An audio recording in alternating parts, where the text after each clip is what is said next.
how to break into the fashion industry on today's episode. Today's episode is brought to you by Digit. Save money without thinking about it. Get paid $5 just for signing up at servenomaster.com/digit today. Are you tired of dealing with your boss? Do you feel underpaid and underappreciated? If you want to make it online, fire your boss and start living your retirement dreams now, then you've come to the right place. Welcome to Serve No Master Podcast, where you'll learn how to open new revenue streams and make money while you sleep. Presented live from a tropical island in the South Pacific by best-selling author Jonathan Green. Now, here's your host.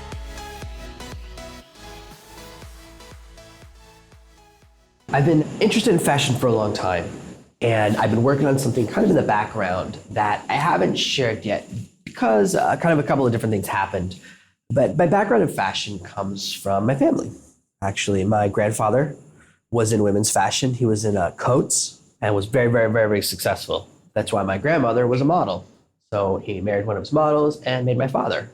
Now, my father went in a different direction and went into the entertainment field and kind of dealt with a lot of musicians for a long time. He was in kind of the back office part of, now he wasn't a musician, but he worked with a lot of musicians in the back office. And so it skipped a generation, but then my oldest sister was a designer for a long time. She was a designer at a large company that if I said the name, you would definitely know.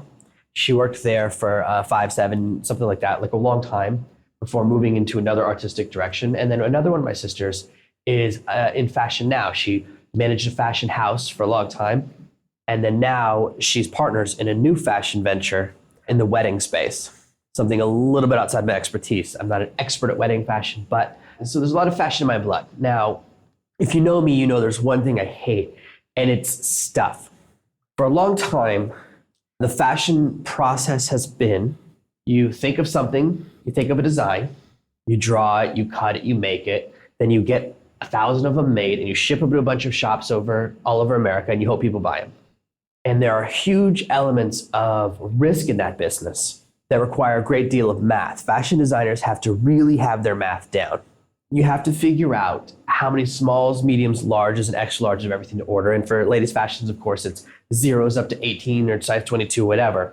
And one of the reasons my grandfather was so successful is he was quite good at playing that game. And in the 50s and 60s, a lot of fashion designers in his industry were notorious for when they had too many smalls. No one was buying the smalls, everyone was buying the mediums. They would just put medium tags on them and sell them to stores. He was famous for not doing that. So in a business where the level of integrity is so low, all you have to do is not steal from people or not cheat people, and you kind of become well known for it. So that was my grandfather's reputation. He didn't change the tags. And at that time, and maybe even now, it's the same. That's enough to be known for something. That's enough to be known as, wow, that's the guy with the most integrity, doesn't change the tags and trick people into different sizes. And when you think about sizes, I was looking at a report recently, a study, Americans are getting fatter and fatter. We all know that, it's not a secret. Sizes change. So the definition of a medium, the definition of a small has changed in the last 20 and 30 years. For men and for women, all the numbers are totally different. In Japan, I'm somewhere between a 4 and a 5XL. In America, I'm a medium to a large. I'm not even an extra large in America. It's such a difference depending on where you go. If you go to a country where people take care of themselves and everyone's skinny, then I'm considered horribly overweight. And in fact, I kind of have been letting my exercise slack for the last month. I let it slip. We did a weigh-in 2 days ago, and I realized I gotta get really focused again. So I'm working on pushing my size down again. I wanna hit that perfect number. And so I've started a new regime with my wife, and so far it's been really good. So I'm excited about that. But along the way, I've been looking at sizes and looking at the definition of skinny and fat and how those things have changed over the last 50 years. The average size now used for the average middle of the road person used to be considered fat. So all the numbers have changed, what way have changed. So when you're buying and getting in a fashion industry, you have to guess at what sizes people buy and what sizes people will be in 6 months or a year when the clothes come out. And there's other parts of the fashion industry that are simply baffle me. You have these fashion shows where people wear clothes that no one would ever wear in real life. They never have fashion shows where people are wearing the clothes that people can buy. So I've never really understood that part of the industry, even though I've been within 1 degree of separation. I've worked with some fashion designers. I've worked in the past with 3 or 4. I've worked with a well-known fashion photographer who shot for Italian Vogue, and I still don't get it. I don't understand the difference between the two things. Why have a fashion show if it's not the clothes people can actually wear. But I'm sure I'm missing something because all the big companies do it. And when they do it, it leads to great success. So there's obviously a piece I'm missing in that process where I guess you have to demonstrate that you could design really amazing, crazy clothes that no one would wear in order to be allowed to sell your regular clothes in Target. Maybe that's a rule. I don't know. I also don't understand why so many celebrities become fashion designers. Very confusing. However, I am moving into that area. I've been dabbling around fashion for about 6 months on the side, working with some stuff. And my approach to fashion, it starts with a different business structure. The reason I've started dabbling in fashion is because print on demand right now is amazing. You can print on demand just about anything you can think of. We've talked about 3D printing in the past. You know that I like printing my books on demand, and now they have clothing on demand. And it's not just t-shirts. I've begun to dabble, and in fact, if you go to servenomaster.com/gear, G-A-R, I haven't shown anyone the page yet. I decided, you know what, I'm going to share with it. The reason I haven't shown it to you is because I haven't been able to do a test order of clothes, but I'm going to do one today. And when I go to America next week, I'm going to check out my order and see what my clothes actually look like in person. That's the next step in my process so that I can really see it in person. And what's cool is you can do a whole range of things from print on demand. You can do silk screening, heat transfer, direct to garment printing. I don't fully understand each of these different processes, but I read what the differences are. You can do dresses, you can do tights, you can do underwear, anything you want to do. And it all kind of goes through Shopify, which is a cool platform I've been dabbling with. And I've been dabbling with clothing and some of the other niches I operate in. That's why I haven't done a lot with the Serve No Master stuff. I've been dabbling in the parenting space with some designs with someone I've been working with and really trying to get there. Now, what I love about this business model, there's a couple of things I like about it. The first of all is my clothes are the one place you can pay with Bitcoin. I have it set up. Shopify is way more advanced platform than Pay Kickstart. You know, I use Pay Kickstart for my regular shopping cart and it's wonderful, but it's only been in development for about 6 months and they're constantly building new things. And in fact, I was speaking with a developer yesterday. They added one new feature for me and they're going to add another integration I asked in about 2 months. They added it to the cycle. So I love working with someone I know, but the great thing about Shopify is it's been around, they have so many integrations, it can do amazing things. So if you only want to spend Bitcoin with me, it's the only way you can spend money online, I finally have a way to take it for clothing. Now, I do want to give you a caveat that I have designed these clothes, and of course, they've passed all the testing, but I haven't seen one in my hands in person yet. If you want to be the first person to order something and give it a test drive, that would be amazing. And I tell you right now, anyone who buys any piece of clothing from me and takes a picture wearing it, you're going to end up on the website. I'll put you up for sure. Hopefully, I'll have a chance to check it out and try it out in person, but I've kind of been waiting to my trip back to America so I can order some stuff for myself. The thing I really wanted to design was some hats, and I've run into some trouble there. It's really hard with all these different places, and there's tons of places that will do the printing for you to design the perfect hat. I just want a hat with my logo on it, but they make it hard. I don't wear clothing with a lot of writing on it, so I wanted to do like polos with just my logo in the corner. So there's a couple of things I've been dabbling with, and I have to see how they look in person. They look great in the drawings, and you can see them on the gear page, but this is me starting to move into a new area. And the reason this business model is great, and the reason it can be a really interesting direction for you to go in if you have an artistic side, is the business model is quite simple. You don't have to invest any money up front. You make the drawings yourself, or you pay someone to do the designs anywhere from $5 to $50 a design. If you order a whole batch, sometimes you can get someone to do like 1,000 designs for $2 a design if you're really exploding into the space. But you can start with just 5 or 10 designs. And there are 2 ways to sell shirts online for print on demand. One way is a time band. You run a promotion for a week and say, hey, if we get enough shirts ordered, we'll print them all out. And this is the Teespring model. You've probably seen it. So they say, if we sell at least 25 t-shirts, then we'll actually print them. Anything less, we'll just return your money. This model's been around for a few years. A lot of people made a lot of money doing it over the last few years, and it's still pretty good. The other way to do it, which is what I do, I'm not into doing hard campaigns and hard promotions. I don't have the time to do that level of push, is to simply have print on demand stuff available in a catalog style or e-commerce website. And in my case, I run it through Shopify, which I mentioned before. And it's a pretty good platform because I was able to figure out that means it's simple enough. So you can set up a store. We have tons of stuff for sale that has different designs and logos and funny t-shirts or amazing dresses, all these different things. With the platform I use, with the printer that I use in my back end, for t-shirts, I have hundreds of designs before I even put the print on it. You can get American Apparel, you can get Hanes, all these different shirt designs, whether you want like a high polyester content or you want 100% cotton, all these different things. So even just the basic t-shirt is a really complex order. It's not easy. and there's hundreds of colors to choose from and all these different things. So there's a lot you can do with your creativity, and it doesn't cost you anything. It's kind of fun. My daughter loves playing with Play-Doh, and it kind of feels the same way where you're mixing and matching colors and just designing stuff and playing around. So you have a very simple business model. Create some designs you think people will like, and then you find ways to people sell them. So how do you bring in the traffic to sell them? How do you get people to buy your shirts? And this is the step that some people find a little daunting. And the best place to do this is to run ad campaigns on Facebook. A lot of people do this very successfully. And the key with Facebook ads and the key with shirt design is targeting. I would never try and sell shirts that say like might have my logo or say Serve No Master on them or have some of my catchphrases on them just on Facebook to anyone. I wouldn't target that. It's too wide. Only people who've visited my website or heard of me would be interested in that.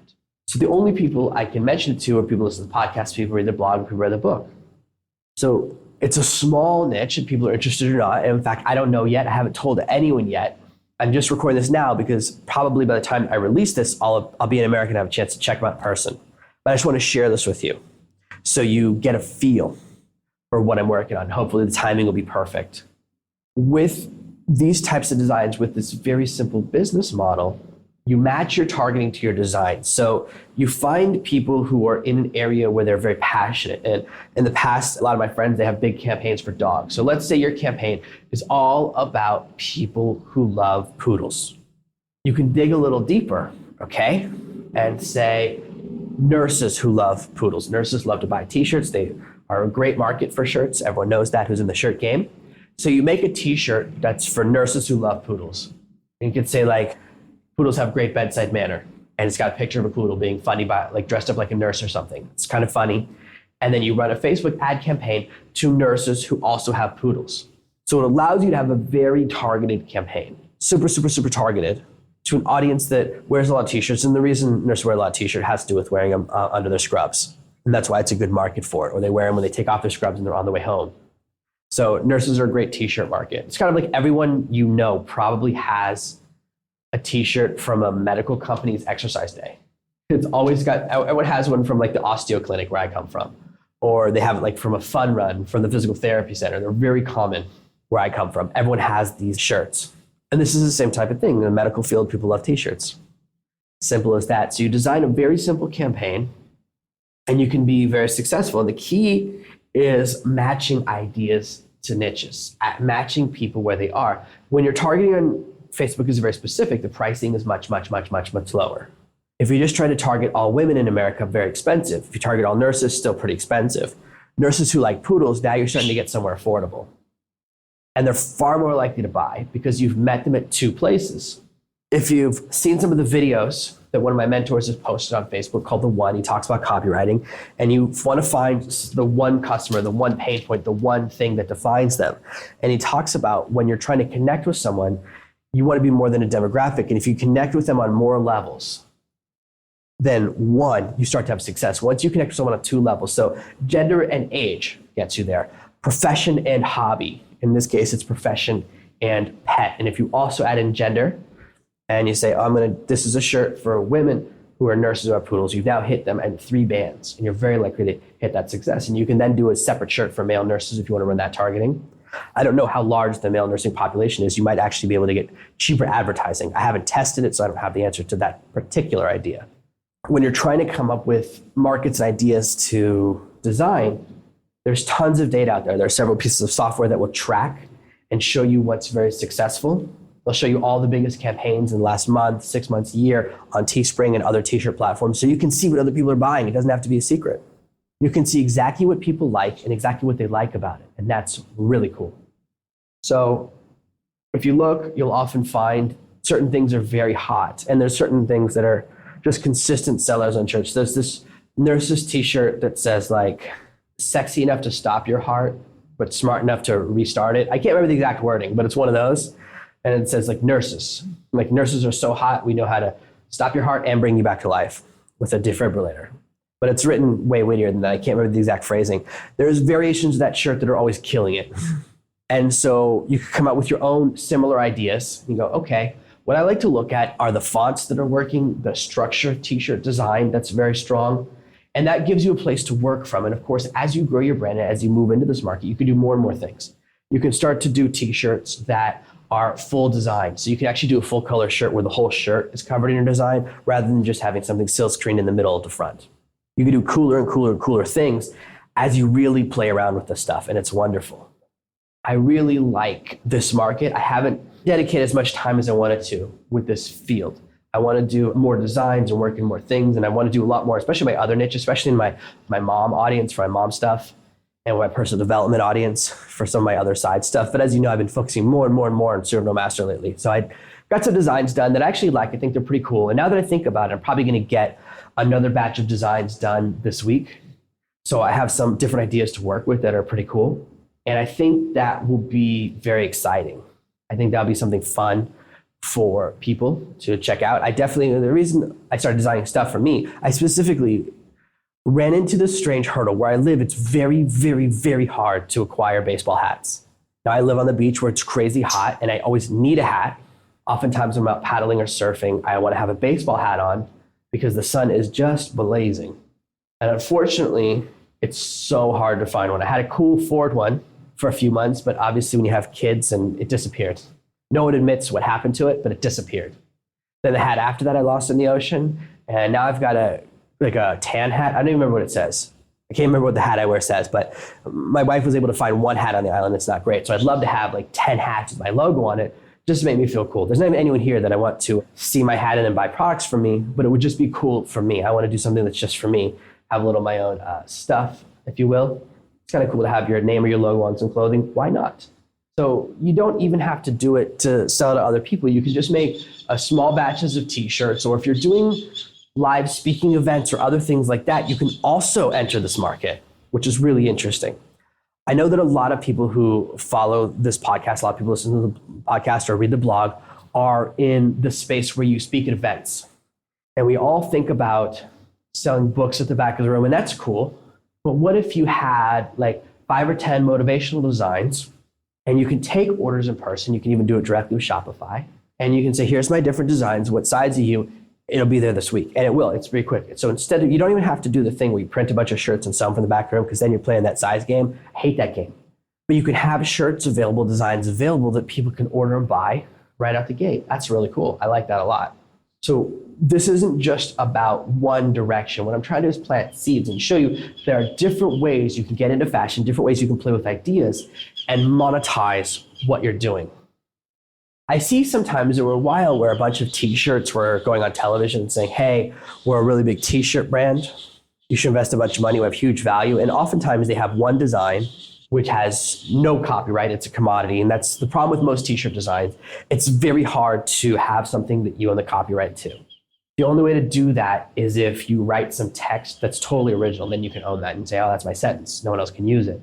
But if it's just a picture of a state or if it's just one word, you don't own that. Other people can make similar stuff. And the other area where it's tough is with licensing. I've tried to look into that. One of my friends was trying to do it where you license from television shows and stuff, and it is possible, but the process is a little bit beyond me. Even after I spoke to some of my attorneys in that space, and maybe I'll know more after I'm in California. I'll try and find some people that know a little bit more specific about that. But you can also then start to tell t-shirts where you have the rights to different t-shirts or different designs or different TV shows. And that is, independent designers can't do that, or independent sellers. I have a friend who's in that market. He buys from someone with a license and resells because he hasn't even been able to get the license himself yet. And that's totally fine too, because the licensee, or the person who owns the copyright, the person who owns that TV show design rights, gets paid when he buys from his vendor. So there is another way to enter this market where you don't even have to make your own designs.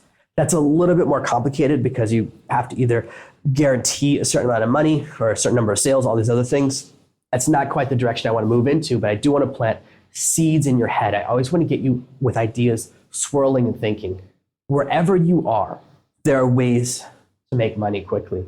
There are ways to be creative. If you're in college, or if you're younger and you're in high school, I'd like to make a few bucks. Well, let's think about it. Design a really cool t-shirt that's just for people to go to your high school. At my high school, when I went to high school there, they probably put out 30 or 40 t-shirt designs. Every time there was an event, whether it was homecoming or a big game or a big contest, they used to put out a different shirt every couple of months. T-shirts, they wanted everyone to buy it. I don't have any anymore. Now that I think about it, I think I ended up losing, it's been 20 years, right? I eventually got rid of them all because they were all white t-shirts, and I don't I look terrible in white. I'm so pale that if I wear a white t-shirt, it looks like I'm topless. My skin is so pale. Even though I live on the beach, you wouldn't know it. So I prefer to wear dark colors. And you'll notice if you see any pictures of me, you never see me in a white t-shirt anymore. That's why I stopped wearing those shirts from high school. But if you're in high school, you could do your own design. Do a design for a game or a party or something people like, or an event that's coming up or something cool. And same thing, college sororities and fraternities do it like crazy too. Just do a design, sell 25 shirts, $25 a pop. That's a pretty good payday. It's quite a bit of money, and it gives you a place to start. Your profit per shirt will be $5 to $10. So let's say you sell 25 shirts, $25, your profit's $10, you made $250. Well, what happens if a bunch of people like your shirt? The magic is when something tips. So you're at college, you put your design up on the board, you say, hey, I've got this shirt, I'm gonna get a bunch printed. If you want one, just let me know. And you just post a link to your website or whatever, you put a link on your Facebook page, and you start taking orders, and suddenly people go, man, that shirt is awesome. And they start telling each other about it, and you, instead of selling 10 or 25, you end up selling 100. You just made $2.5 grand from a drawing and sticking it up on the wall in your college. I wish this option had been available when I was younger, because I would have killed at doing this. It's such an easy, simple business model. The key is speed to action. When I was in high school, there was a guy named Bob. I don't want to say his last name, but it was just as boring. And his name was so boring that everyone thought it was fake. And for a while, every bathroom, someone would write Bob was here. They used, half the time they'd include his last name. And it would be written in every bathroom and written on the walls everywhere. Bob was here, Bob was here. It became very trendy for about 3 to 6 months. It really peaked after the first couple of months and then slowly waned down. The best part of it was that anytime someone did it, he had to go clean it. The school would make him clean it, even though he wasn't the one writing it. They're like, well, it says your name, dude. It's got probably you. So it was hilarious. He was always cleaning, and I'm sure he hated that this was happening. But what can you do when something starts trending? That would have been the perfect moment for me to put out some Bob Was Here t-shirts as a way to commemorate this hilarious moment. So when you're in a community of any kind, you have things that happen that are memorable and cool. And you create a design and you say, hey, I'm gonna get some t-shirts printed up. If anyone wants some, just let me know. And you just post your link. You don't even have to do face-to-face anything. They can buy it directly through a little button on Facebook. They don't have to leave the website now. Shopify is very cool, big company. It runs a lot of websites. So you can get creative that way. You know, if you work at a company and something becomes trendy, sometimes you'll be working on a project and everyone's talking about, oh, the Thompson Project. Put out some Thompson Project t-shirts. Why not? Look, either it works or it doesn't. To get a design done, you go to Fiverr, you pay someone $5 or $10, depending upon if you want text or if you also want a little icon on it. $10. If it works, you make a couple $1,000. If it doesn't, these things happen. So there are many different ways you can get creative. Anytime you're within a group, you can find something that's trending within the group and take swift action. And the same thing for television and media. Sometimes things hit the news. Right now, there are tons of t-shirts and hats that are variations of the MAGA hat, the Make America Great hat. I've seen make coders great again, make other stuff great again. So people put make, a different word than great again. And how simple is that? You see those hats on TV all the time where someone's got a variation of a political hat. And guess what? Someone designed and sold that. All they did was copy the text and change one word and start selling those hats. Someone's making money off the simplest thing right now. There's no creativity there. There's no drawing. You take someone else's design, you change one word and start cranking out red hats.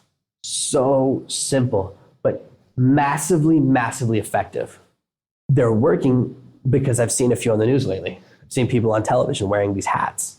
And it's a bit ironic. I thought make Bitcoin great again is another hat that I saw on the news recently. So there are interesting things you can do if you pay attention to the news or media or something. You can jump out and crank out hats. Another example would be, you don't like politics, and you know that I never talk about politics, this just happens to be a print-on-demand thing that's happening, is entertainment. Let's talk about entertainment. Right now, I don't know why, all the entertainment award shows have gotten really political. Everyone wants to talk about their politics, because if there's one thing I want to get my political advice from, it's someone who lucked out in that industry. Having been around the entertainment industry a lot of my life, I definitely know the last person I would ever take business advice from or political advice from is an actor. But for some reason, they think everyone wants to know their political opinion, whether on the left or the right, whatever. If you could come up with a cool idea, you could do really well. You could do a pro or a con for any actor who's up there talking about their politics. You can make a shirt that says they're the greatest thing ever, that you totally agree with them, right? For people that want to do solidarity. Then you make a shirt that's against them. And then you run ads on Facebook targeting people from both sides of the political spectrum. And they're both buying shirts from you that say the opposite thing. Who cares? You're making money. Another way to go, let's move even further away from politics, is creativity. One of the first things I did, the first time I made $10,000 in a month, I created a website. God, a long time ago, 5 years ago. News came out that two celebrities who had been married for about 5 years, at the time, 3 to 5 years, were on the rocks. There was a hint that he had been with another woman in a hotel. He's more famous than her, so I bought his name, divorce.com. My website trended. It was number one for that term. It was a huge search term for about 6 weeks. And of course, eventually he did get divorced, and now he's married to another woman or about to marry another woman. I'm not as in touch with celebrity stuff as I want to be. Now, you don't want to do too much where you use someone's name too much, but if they start using a phrase all the time, people say, don't make a YOLO shirt, but people say YOLO like you only live once all the time. So you can use catchphrases and stuff that aren't really owned, or little things like that. There's just being creative, pay attention to what's going on around you. You could make a killing doing global warming shirts. I believe in global warming, or I don't believe in global warming. People will buy those shirts all day long. Again, why take a side in a controversy when you can sell to both sides? Now, I do know that morally you might be against it. Here's why. It's the same argument most arms dealers make. They sell guns to both sides of a war. So selling t-shirts to both sides of a war might be the same thing, but you can't kill it with a t-shirt probably. It's just something to think about. When people think about getting into t-shirts, they often think, I can only do a sports team or this and that. I can only do something licensed. You don't have to. Just use catchphrases or say witty things. Just pay attention to what's going on, whether it's within your small group, or within your community, or in your city, and you can start building on stuff. This is how you can get into the fashion industry without spending a bunch of money, without doing a huge amount of risk, and kind of go after something. There's one last thing I want to talk about, because I do have some high fashion people who follow me, and this is for you guys. High fashion is not what we're talking about here. I'm not able to design really great cuts of a t-shirt. I can choose from, they have like 50 designs, but I'm limited to those designs. I don't actually get to design the t-shirt. I only get to design what's on it. So this is one tier below fashion designer. Or maybe it's a bunch of tiers, but it's not the same thing. It's not the same thing as designing the shape of a shirt or the cut at all. You can't affect that. It's designing what's on it. So whatever level that is, whether it's like shirt artist or even lower, fine. 10% of people in the world have really great fashion sense. The other 90% of the world are the people I'd rather sell to. That's my market. Now, right now am wearing, I'm actually wearing my store-bought shorts. If you've read Serve No Master, you know that I bought one pair of shorts, and then I had the lady on my island sew a bunch of replicants. I'm actually wearing the originals right now. I didn't even realize my wife had put them out yesterday. I'm wearing a pair of shorts that cost $20, and I'm wearing a shirt that cost $2 or $3. I can't remember if it was on sale the day I bought it. Sometimes they're free, sometimes they're two. So I'm in total right now, recording this podcast, wearing like $25 or $30 worth of clothing at most. I don't do high fashion. But now I went through a phase for a long time where I had a personal shopper at Saks, and I was all about dressing really fancy. I used to have like a really expensive laptop bag with no room in it. I've just moved into a different phase. I did the high fashion thing for a while, so I don't do high fashion anymore myself, and I'm my own customer. So when you're thinking about who to sell stuff to, approach the bigger market. Not everyone is always trying to look awesome. Now, the good thing is you can do some cool high fashion stuff if you want to. If you want to do a dress where the whole dress is covered in a really cool printed on design, print direct to garment, you now can. So you can do stuff that's getting closer and closer, and eventually you will be able to do the cut. I believe we're within 5 years of that. So you can eventually get to a point, and I think we will as a culture, where all clothing is print on demand. I believe that within probably 20 years, we'll have clothing printers, just like we have 3D printers now. The technology will move to the point where you can do fabric. I don't think we're that far away from it, because it's not that complicated. I think it's more pricing. It's the cost of like having a tiny sewing machine or a tiny thresher or a tiny, I forget the thing that slides back and forth with a shuttle that you use to make carpets, but that's what I was thinking of. A weaving machine, maybe it's a weaver. I'm sure I said the name wrong, but try to put all those machines and microtize them right now. Is it possible? But I think as we move into print on demand more and more, we'll move into other materials. We've already moved from plastics into metals with print on demand. I think clothing is coming. So eventually you will be able to do everything from home. That's why it's a great idea to start dabbling now, and you can reach more and more of the masses. And this is how you can jump into the fashion industry and make a killing right now. Thank you for listening to this week's episode of Serve No Master. Make sure you subscribe so you never miss another episode. We'll be back tomorrow with more tips and tactics on how to escape that rat race. Head over to servenomaster.com/podcasts now for your chance to win a free copy of Jonathan's bestseller, Serve No Master. All you have to do is leave a 5-star review of this podcast. See you tomorrow. Thank you for listening to this episode of the Serve No Master podcast. Make sure to subscribe so you don't miss a single episode.